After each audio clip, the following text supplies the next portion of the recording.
Si vous nous retrouvez à l'instant, vous avez certainement fait le meilleur choix, c'est celui de regarder votre chaîne de télévision Info TV, votre chaîne de télévision qui monte et qui monte encore. Et surtout d'être au rendez-vous de votre programme Espace Miné, 10h, 11h52 de lundi à vendredi. Ce matin, nous parlons de l'avenir du Cameroun. Cameroun, 2 points. Quel avenir? Nous commençons par Aimé Cyprien Olinga. Oui. Aimé Cyprien Olinga, de manière globale, comment vous entrevoyez l'avenir du Cameroun? L'avenir du Cameroun s'inscrit dans une logique justement d'une superpuissance. La pensée révolutionnaire qui nous a fait confectionner le programme révolutionnaire de redressement national, qui est un programme de réforme ambitieux, réforme de l'État, réforme économique, réforme sociale, réforme culturelle, doivent nécessairement nous amener vers ces ambitions de puissance à très court terme, pas à l'horizon que les autres ont fixé. Il faut donc, pour y arriver, une méthode. Et nous avons envisagé, c'est pour ça que nous, au FDR, nous sommes candidats aux élections qui vont venir et que j'ai dit que nous accordons la même importance à ces 3 élections. Parce que même si nous ne sommes pas présidents de la République en 2025, à l'Assemblée nationale, si nous avons une bonne fourchette de députés, dans les communes qui seront confiées aux maires et conseillers municipaux FDR, nous commencerons la révolution à ce niveau-là. C'est-à-dire que même au niveau de la commune, si nous avons le contrôle des communes, les Camerounais verront donc ce que nous allons faire en grande nature lorsqu'ils vont nous confier la tête de l'État. Donc, nous accordons. Et je dis donc que pour y arriver à cette méthode-là, mais je dois dire que, d'ailleurs, le FDR qui est un parti qui accorde une importance capitale aux précurseurs, aux patriotes qui se sont battus pour que ce pays soit libre, ne serait-ce que sur la forme, parce que nous allons parachever la liberté, comme nous disons, l'UPC a posé les jalons, le FDR va parachever l'œuvre de libération. Maintenant, pourquoi? Parce que même ces précurseurs, en partant, en acceptant, sacrifier leur vie pour le Cameroun, savait que ce pays avait un grand destin et il l'avait dit avant de partir.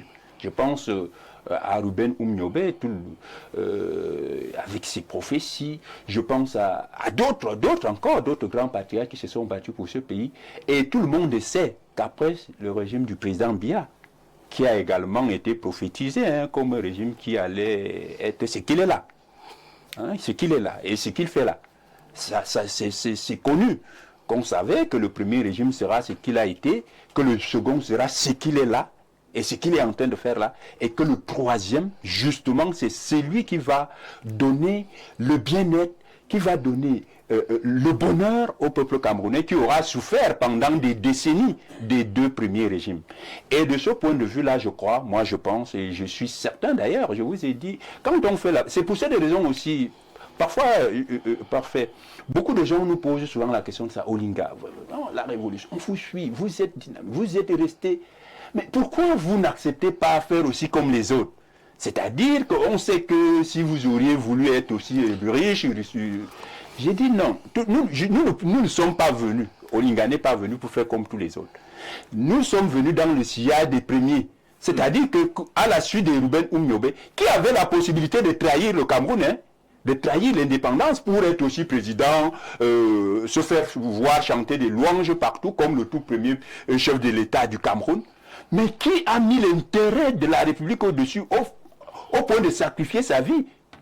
Donc, nous ne pouvons pas faire comme tous les autres. Nous savons que le bonheur arrive. Et Dieu, à chaque génération, prépare des gens qui vont accompagner ce bonheur. Je ne dirais pas que je suis un prophète, loin de là, mais je dis que moi j'ai été préparé justement pour la 3e République, pour qu'effectivement cette 3e République soit conforme aux prophéties qui ont été édictées par les pères fondateurs. Très bien. Merci Aimé Cyprien Olinga, Dieudonné TJC. Lorsque nous regardons un certain nombre de faits, lorsque nous avons devant nous un certain nombre d'indicateurs, certains analystes s'accordent à dire que l'avenir du Cameroun est en noir, au moment où certains s'appuient également sur un certain nombre d'indicateurs, vous font comprendre que non, l'avenir du Cameroun n'est pas en noir, tout au contraire, il faut garder espoir. Où est-ce que vous vous situez en tant qu'homme politique? Parfait. Quand je regarde le Cameroun, il y a un rêve camerounais. Nous voulons inculquer un rêve camerounais dans le contexte du désespoir actuel. Et pour le faire, il y a un levier fondamental, celui de l'éducation.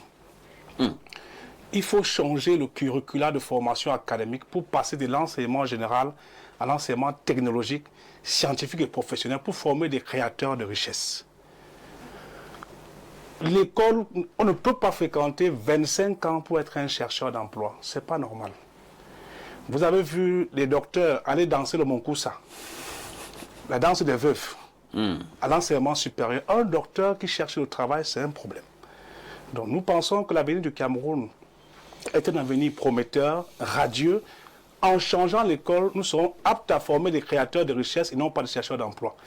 Nous avons les retraités qui aujourd'hui ont des difficultés. Nous pensons que cet avenir sera radieux en faisant que désormais il y ait un capital d'insertion à la retraite qu'on peut financer avec le prélèvement de 30 000 francs cumulés, majoré de 50%, mis à disposition des futurs retraités 6 mois avant le départ à la retraite.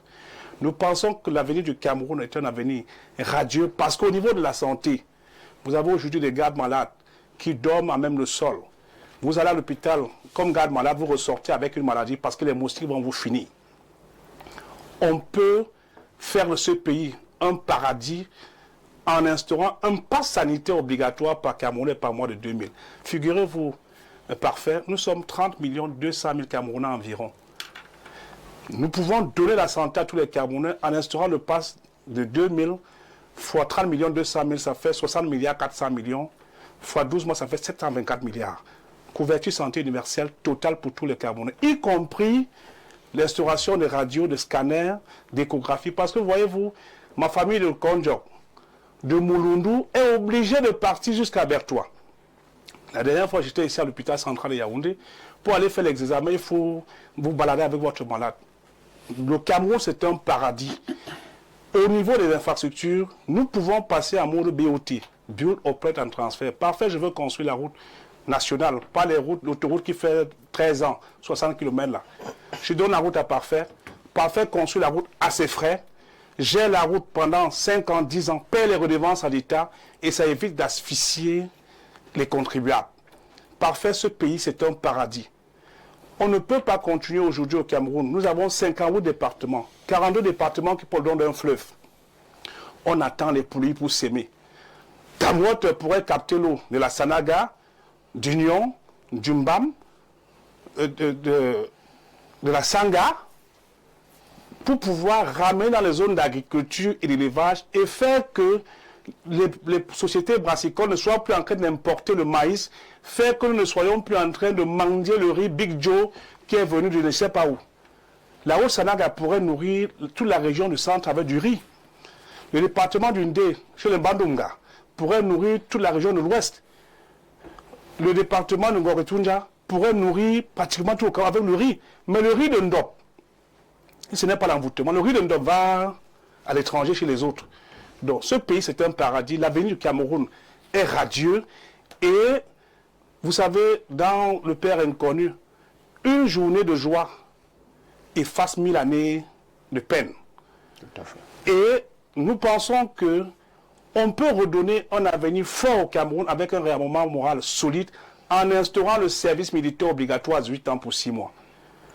Parce que le voyoutisme que nous vivons aujourd'hui, un service militaire obligatoire à 18 ans pour 6 mois aiderait les Camerounais à comprendre qu'on a un seul pays, on n'aura plus des maires qui vont abandonner les poubelles dans les rues, on n'aura plus de gens qui donnent les titres fonciers ou bien qui donnent les permis de construire sur les collines pour que demain vienne tomber comme on est tombé à Mankolo. Je suis passé tout à l'heure en arrivant sur Yaoundé, j'ai regardé du côté de Kozwa. Qui est le maire qui a donné le permis de bâtir là-bas? Le caillou grandit, pas fait ici. Le caillou grandit. Les gens vont construire sur les flancs de collines et personne, ça ne meurt personne. Demain, on a des catastrophes. Bref, nous pouvons faire du Cameroun un paradis avec un réarmement moral solide. Et comme la jeunesse c'est le fer de lance de la nation. Parfait. Nous sommes aujourd'hui 9 500 000 jeunes de 10 ans à 29 ans. 4 400 000 garçons, 4 800 000 filles et 300 000 qui meurent entre 10 ans et 29 ans. Nous pouvons donner à chaque enfant de Cameroun, parfait ici, 100 000 francs d'allocation à venir jeunesse. En finançant ça par le prélèvement de 2 francs par minute d'appel de connexion. Par jour, figurez-vous, parfait, on fait 120 millions de minutes d'appel et connexion par jour.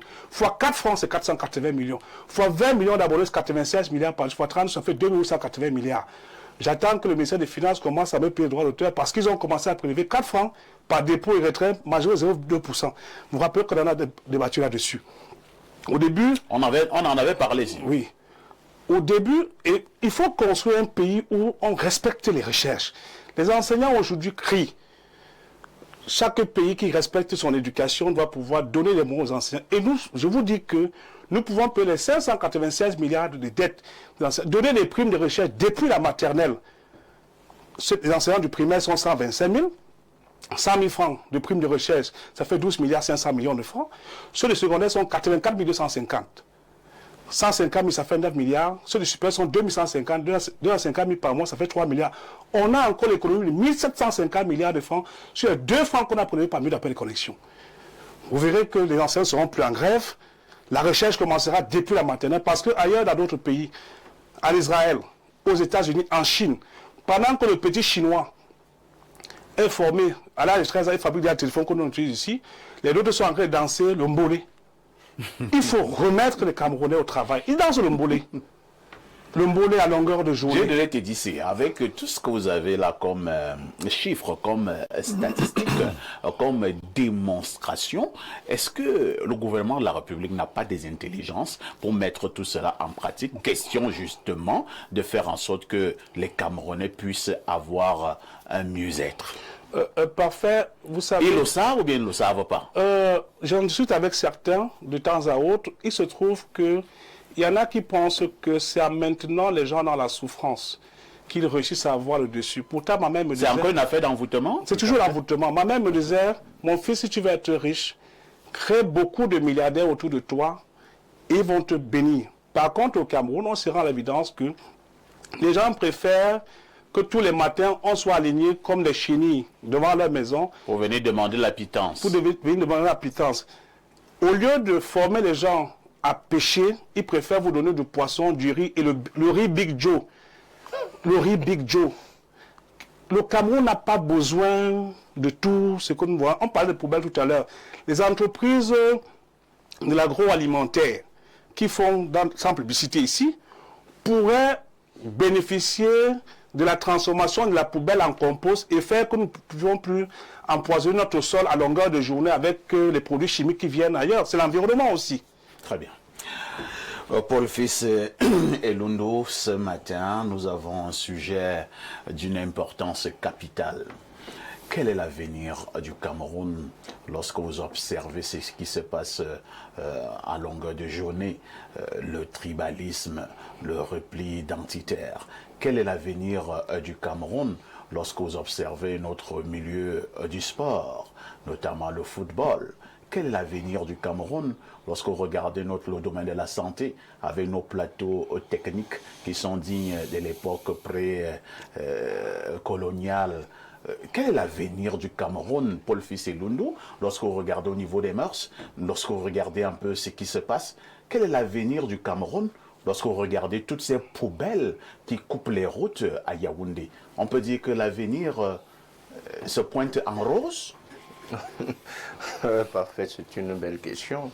En fait, je souris un peu parce que nos frères m'a transporté dans un rêve. Ah oui.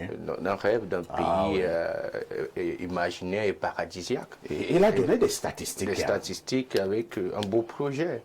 Je ne sais pas de quelle partie. Le PCPDC. Voilà, le PDC. Le PCPDC. Voilà, d'accord.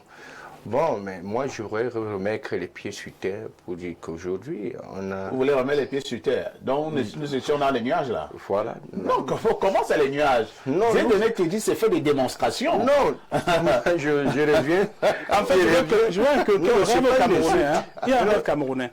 Non, je dis que ce n'est pas une issue. Je dis que nous revenons sur ce que nous voyons là, avec plus de réalisme. Nous disons que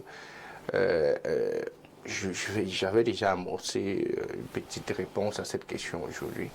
La gouvernance qu'on a au Cameroun ne tient aucun paramètre sérieux qui est en lien avec quelque chose de normal. Nous sommes ici dans la mystique. Encore une fois? Dans la mystique, ce que nous voyons là aujourd'hui. Parce que l'avenir du Cameroun, avant qu'on en arrive au beau pays que notre frère parle, nous sommes à la croisée des chemins aujourd'hui. Que avant qu'on en arrive au bonheur, il faut que tout le monde se lève et agisse à son moment. Ça veut dire qu'à un moment donné aussi, pour avoir ce bonheur-là, ça ne va pas trouver des gens à la maison. Il faut que tout Camerounais se lève aujourd'hui et le jour qu'il y aura élection, parce que l'élection à venir, elle est déterminante pour le Cameroun, pour l'avenir des Camerounais.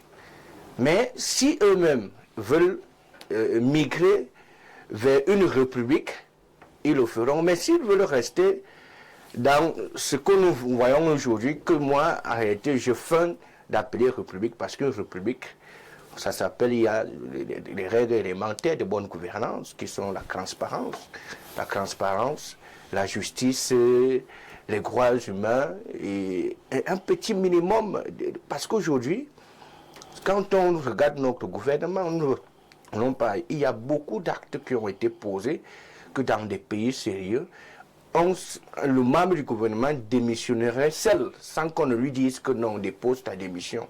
Mais nous ne sommes pas encore... Au Cameroun, nous n'avons pas la culture de la démission. Non, puisque nous ne sommes pas évalués sur le résultat, nous sommes évalués sur notre capacité à multiplier les scandales. Ah bon?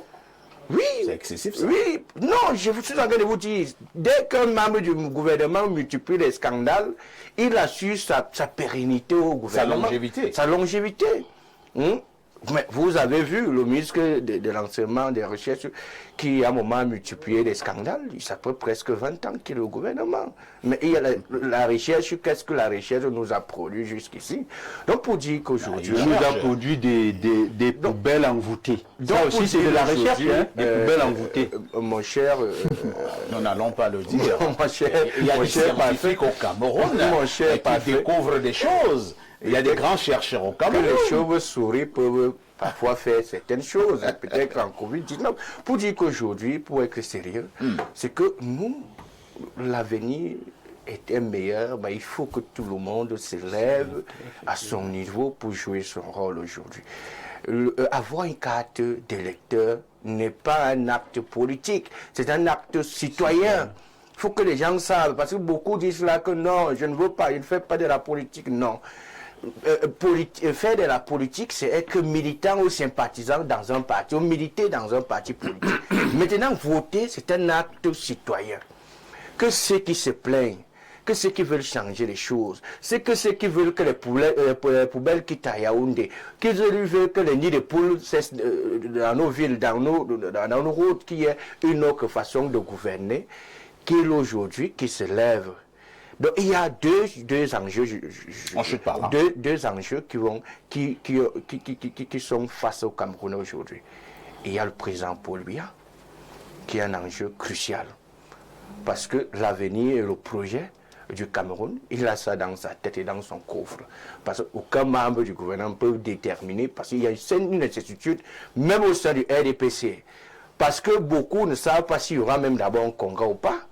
Même au sein du gouvernement, beaucoup ne savent pas. Vous avez vu, dernièrement, quand il était en Europe, il y avait panique totale au sein du gouvernement. Ça veut dire que même eux, ils sont dans une certaine incertitude aujourd'hui. Donc deux personnes ont l'avenir du Cameroun en main, les Camerounais et le président Paul Biya, aujourd'hui. Et ils doivent se concerter et migrer. Ça veut dire que d'un côté, si lui gagne, nous allons poursuivre, nous allons continuer dans la monotonie et l'inertie. Si la population décide autrement, nous allons migrer, transiter vers une république que nous voulons tous.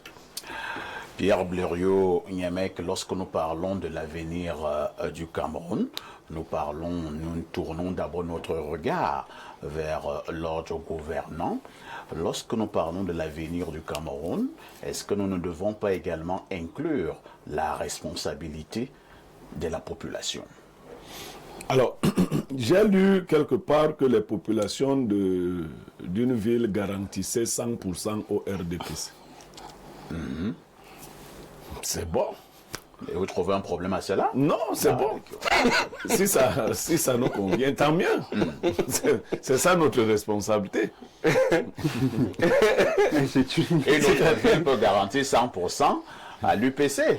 Non, moi je ne fais que lire que les populations de telle ville garantissent 100%. Dans un système qui se dit démocratique. C'est-à-dire que même les gens envoûtés ne devraient quand même pas faire 100%. Et dire des choses comme ça. Mais la démocratie, ce n'est pas Une fois, la majorité. dans une ville du Cameroun, on a fait du 104%. Oui. Et puis, c'est un peu amusant. Non, quelle est la réponse? Les Camerounais méritent ce qui leur arrive. Vous parlez de l'avenir du Cameroun. Non, moi je parle du Cameroun à venir.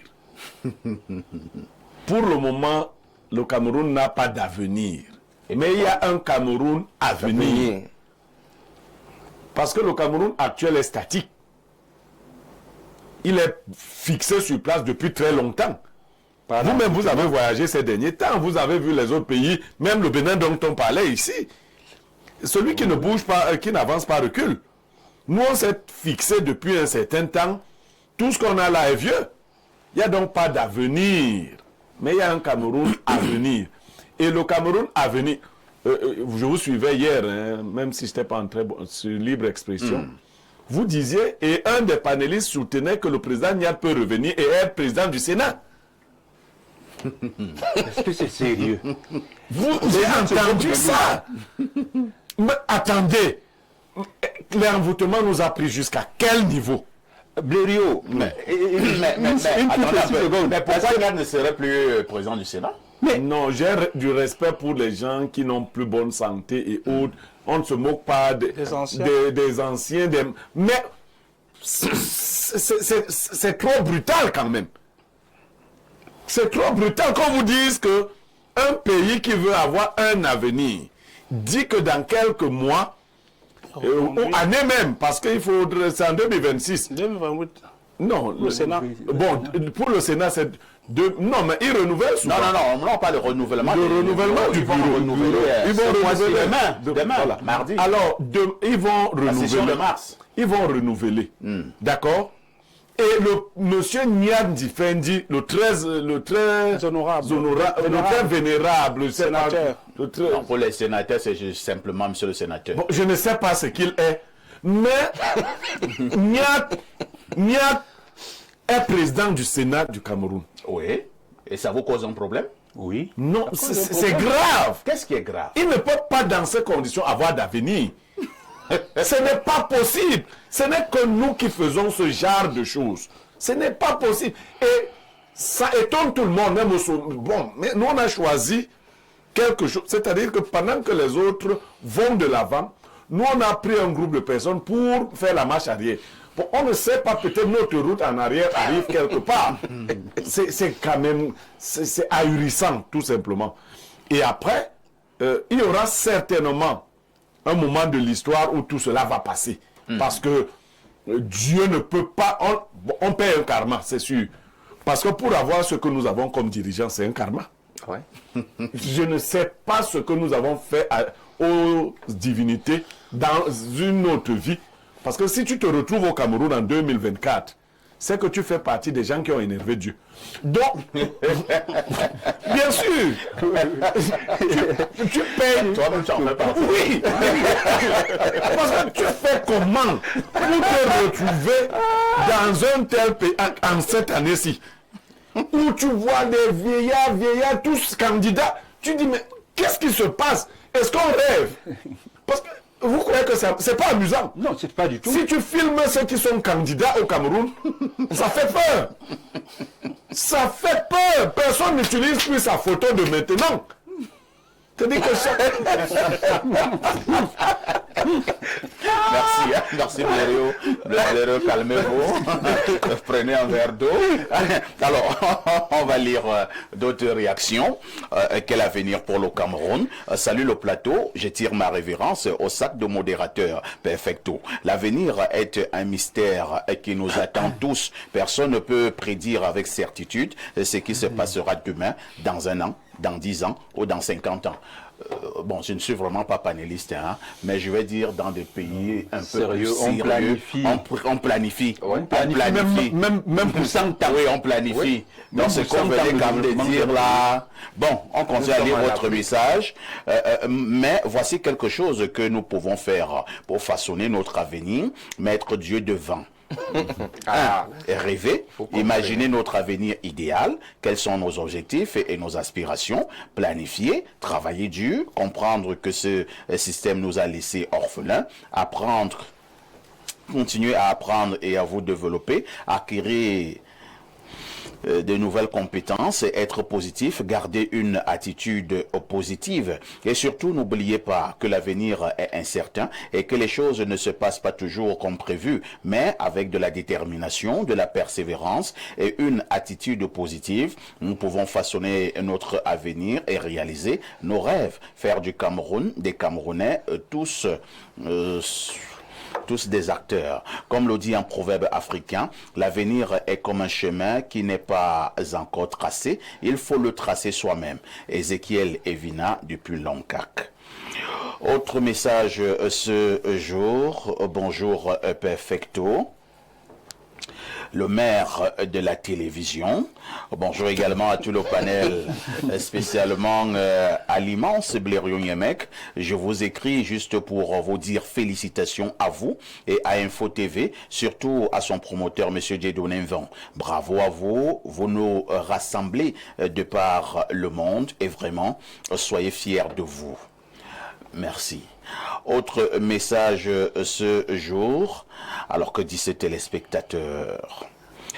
Monsieur Haïssi, ça fait mal au cœur d'y penser. Pour ma part, l'avenir à court terme de notre pays, si nous n'y prenons pas garde, ne me semble pas reluisant. L'avenir de ce pays sur le long terme ne pourra être radieux que si, après l'actuel ordre gouvernant, les problèmes de notre État sont réellement pris à bras le corps par des dirigeants dont le collectivisme et le patriotisme seront des credos. Ce pays mériterait vraiment que tous ses fils et filles de la diaspora aspirent à y revenir parce qu'il ferait bon vivre et non parce que des trompes d'ailleurs les y auraient expulsés. Monsieur Niemek, ce syndrome de Stockholm est un mauvais karma en effet. C'est Bertrand qui envoie ce message. Autre préoccupation, que dit ce téléspectateur?